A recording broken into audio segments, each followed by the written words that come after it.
Huling bahagi ng Marso ng Abril 1967,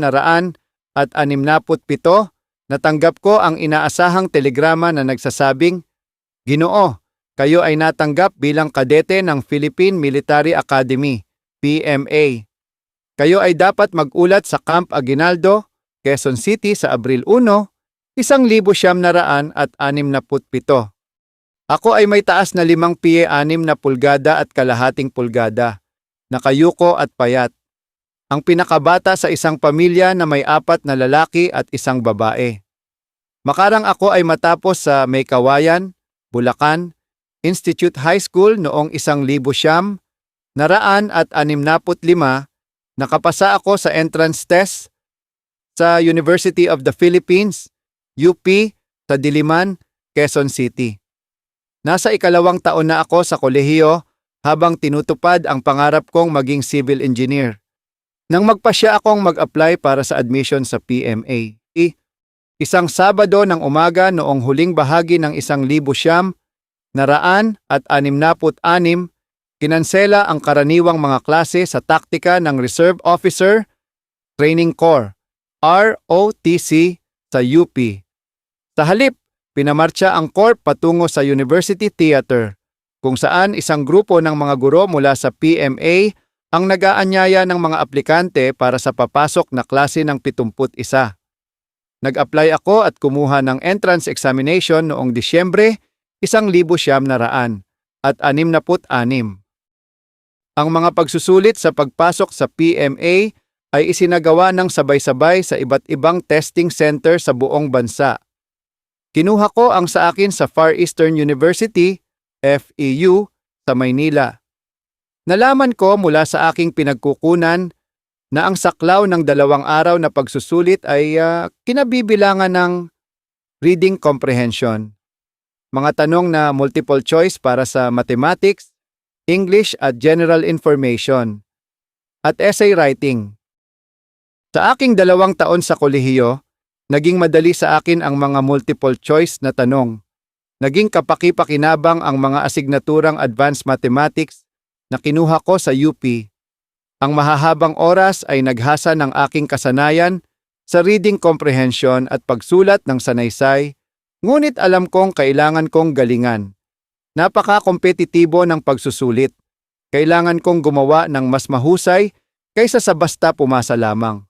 May 5,457 ang nag-apply sa PMA noong taon na yon para sa class 71 at 3,537 lamang ang makakatapos sa mental examination. Kailangan kong makasama sa top 300 man lang para magkaroon ng pagkakataong makasama sa mga tatanggapin bilang kadete. Halos 2 buwan pagkatapos, iniulat ng isang pambansang pahayagan na 307 sa amin ang nakapasa sa entrance test na ibinigay noong Disyembre 22 hanggang 23, 1,966 at 150 kadete lamang ang pinag-iisipang kunin. Sumunod ang mahigpit na pisikal at medikal na eksaminasyon sa AFP's Victoriano Luna General Hospital sa Quezon City. Saklaw ng mga medikal na eksaminasyon ang halos lahat. Isinagawa ang chest X-ray at electrocardiogram, ECG. Saka sinunod ang mga pagsusuri sa paningin at pandinig. Inutusan akong maghubad ng hubot-hubad. Itinala ang mga marka at abnormalidad. Inutusan ako ng doktor ng militar na yumuko. Pagkatapos ay ipinasok niya ang kanyang daliring may pampadulas at nakasuot ng puting plastik na guwantes sa aking anus. Inikot niya ang kanyang mga daliri sa loob, sinusuri kung may pamamaga. Sinuri ang aking kalagayan sa pag-iisip sa psychiatric ward 24. Pinapagawa ako ng mga kumpletong pangungusap matapos bigyan ng panimula tulad ng gusto kong. Hiniling sa akin ng psychologist na ilarawan kung ano ang nakikita ko sa ilang puting card na may mga talsik ng tinta. Pagkatapos ay dumating ang pinakamahirap na bahagi na mariing binigyang diin ng proctor ng PMA test. Kailangan mong maging physically fit upang makapag-qualify para sa cadetship. Dahil walang anumang naunang paghahanda, Kinabahan ako. Sa loob ng gym, may mga istasyon para sa pull-ups, push-ups, sit-ups, at hop, step, and jump na nakamarka. Ang 100 metro run, long jump, at high jump na mga test ay isinagawa sa labas. Itinakda na ang mga minimum na pamantayan para sa pagpasa. Pinanood ko kung paano ginawa ng ilang aplikante ang high jump. Ang physically fit na si Gregorio Honasan, ang top-notcher sa mental exam, ay mahusay na gumaganap habang ang kanyang ama, si Colonel Romeo Honasan PMA 43, ay nakamasid mula sa malayo. May technique si Greg. Tumatakbo siya ng pahilis papunta sa bar, pagkatapos ay iniikid niya ang kanyang katawan at tumatalon paurong upang malampasan ang bar. Sa aking turn, tumakbo lang ako, tumalon at inihagis ang aking katawan pasulong. Dahil sa swerte, nalampasan ko ang bar. Sobrang hirap para sa akin ang fitness test, pero nakapasa ako. Ang oral interview ay ginanap sa isang silid sa loob ng gym. Habang naghihintay akong ma-interview noong araw na yon, nakita ko ang isang grupo ng 5 na masiglang nag-uusap tungkol sa atas militar ng kanilang mga ama. 20 sa mga nakapasok sa Class 71 ay mga anak ng alinman sa mga opisyal ng militar o mga enlisted na sundalo. Hindi bababa sa 8 ang may mga kapatid na nagtapos sa akademya. 3 sa mga kapatid na iyon ay mga kasalukuyang upperclassmen. Ed Batak PMA 68, Leopoldo Gange PMA 69, at Romeo Acop PMA 70. Kasama sa mga ini-interview ay si Melchior Ipaurer Acosta Jr. ng Cubao, Quezon City, anak ng isang PMA class 1940. Ang ama niya ay si Coronel Melchior Acosta Sr. na lumaban sa Bataan, naging bahagi ng Death March at nakulong sa Capas, Tarlac noong ikalawang digmaang pandaigdig. Dahil sa paghihikayat ng kanyang ama, kumuha si Mel ng PMA entrance exam habang siya ay isang first-year engineering student sa Mapua Institute of Technology sa Maynila. Isa pang anak ng Class 40 ay si John Francis L. Velasco, isang star sa football mula sa Don Bosco Technical Institute. Si Johnny ay anak ni Army General Segundo P. Velasco, PMA 40, ang kasalukuyang Chief of Staff ng AFP. At dahil doon, si Johnny ay nakaranas ng mas maraming parusa at hirap kaysa sa iba. Ang 2 pa sa grupong iyon ng 5 ay mga military brat din, mga anak ng mga opisyal ng militar. Ang mukhang mahiyain ay si Reynaldo D. Rivera, anak ni Army Brigadier General Simplicio F. Rivera, PMA 37. Ang isa pa ay si Reynaldo R. Alcacid, anak ni Army Colonel Domingo A. Alcacid PMA 44. Ang ikalimang lalaki ay si Angelo C. Mulato ng Quezon City, ang bunso ng klase. Ang kanyang ama, si Colonel Ruperto Mulato, ay kabilang sa PMA 42. Kailangan pa ring makapagtapos si Jel sa UP High School. Pinayagan siyang magpatuloy ng PMA sa kondisyon na igagawad sa kanya ng UP High ang kanyang diploma sa. Isa siya sa 6 na bagong kadete na dumating sa PMA diretso mula sa high school. Marami pang iba ang nasa 1 o 2 taon na ng kolehiyo. Ang mga exception sa klase ng 71 ay sina Edwin Cuenco, ang bituing manlalaro ng basketball mula sa Fayate University, na isang college graduate na at nagtuturo na ng mga estudyante sa kolehiyo sa Fayate. Si Rolly De Gracia ay nasa kanyang senior year, na kumukuha ng Bachelor of Science in Industrial Arts na may minor sa Mathematics sa Cebu School of Arts and Trade.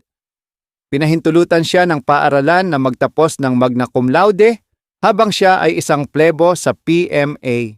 Isang malaking bilang na tatanggapin bilang mga kadete noong 1,900 at 67 ay nagtapos bilang mga valedictorian, salutatorian o nasa nangungunang 10% ng kanilang mga klase sa high school.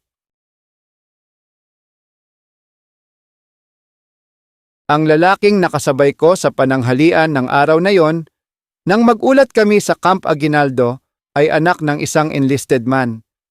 Nang tanungin ko siya kung paano niya nalaman ang tungkol sa PMA, naging emosyonal siya. Noong bata pa si Rodolfo Vasquez ay nahuhumaling sa mga kaisipang maging isang PMA cadet. Kumuha si Rudy Vasquez ng entrance test at nakapasa naman siya. Habang nag-uusap kami ni Rudy noong araw na yon, may isa pang lalaki ang umupo sa aming mesa. Kahanga-hanga ang kaniyang payat na pangangatawan. Ang lalaki ay si Manuelito Resplandor ng San Pedro, Laguna. Siya ay isang second-year student na kumukuha ng Chemical Engineering sa Mapua Institute of Technology. Isang beses, bumisita siya sa kanyang kaibigan sa Mandaluyong upang sabay silang makapag-review para sa isang paparating na eksamen. Nakilala niya ang ama ng kanyang kaibigan, isang major sa Philippine Army. Halos inutusan ng ama ang kanyang anak at si Manny na kumuha ng PMA entrance exam. Parehong silang nag-apply. Pumasa si Manny ngunit sa kasamaang palad ang kanyang kaibigan ay hindi. Abril 1, 1967, nakikita ko ang maliliwanag na ilaw sa unahan. Maraming tao na ang nagtipon sa paligid ng flagpole ng 3 palapag na gusaling General Headquarters, GHQ. Sa harap ng GHQ, nakaparada ang mahabang hanay ng mga bus ng militar. Isang motorsiklo ng traffic control ang nakaparada sa harap ng mga bus. Ang grupo ng kabataang ito ay nakatakdang magtungo sa PMA para sa paghirang bilang mga bagong kadete. Mayroong higit sa 100 mga batang lalaki. Karamihan ay 18 taong gulang na may dalang mga bag. Ang AFP Military Band ay nagbigay ng masiglang diwa para sa pamamaalam. Naroon ng buong lakas ang mga magulang, kamag-anak, kaibigan at mga kasintahan. Umiagos ang mga luha habang sumasakay sa mga bus ang mga papasok na kadete. Sumisilip pa lamang ang araw sa abot tanaw nang umalis ang convoy sa Gate 2 ng Camp Aguinaldo at kumanan sa EDSA. Mula Quezon City at Caloocan, tinahak ng mga bus ang MacArthur Highway na dumaraan sa mga bayan-bayan ng Bulacan. Ang binatang nasa ikalawang bus na may markang Philippine Navy ay nangungulila na sa kanyang tahanan.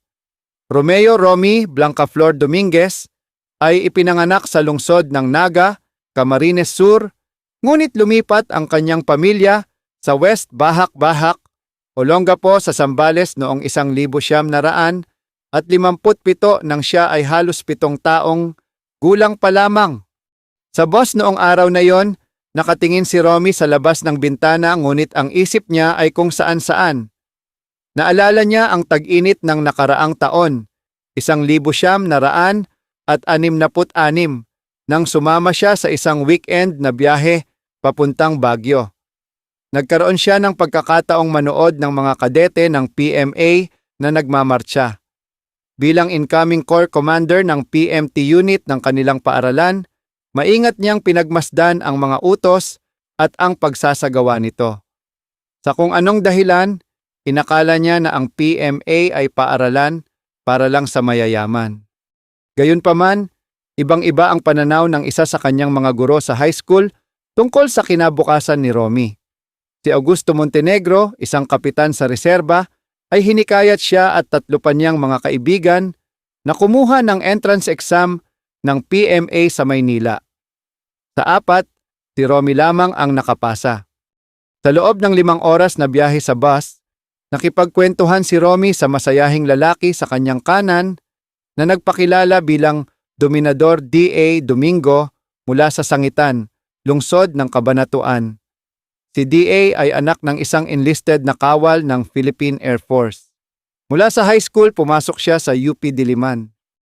Napansin ni Romy na abala sina Vic at Bobby sa pagbabasa ng mga plebe knowledges na inaasahan sa isang bagong kadete. Narinig niyang nag-uusap si Ruben Ganje tungkol sa kanyang kapatid na si Leopoldo na noon ay isang junior sa PMA. Nagtapos si Ben ng high school noong 1965 at 65 sa edad na 15 at nakumpleto ang 2 taon ng pagsasanay sa radiotelegraphy bilang scholar sa isang bokasyonal na institusyon.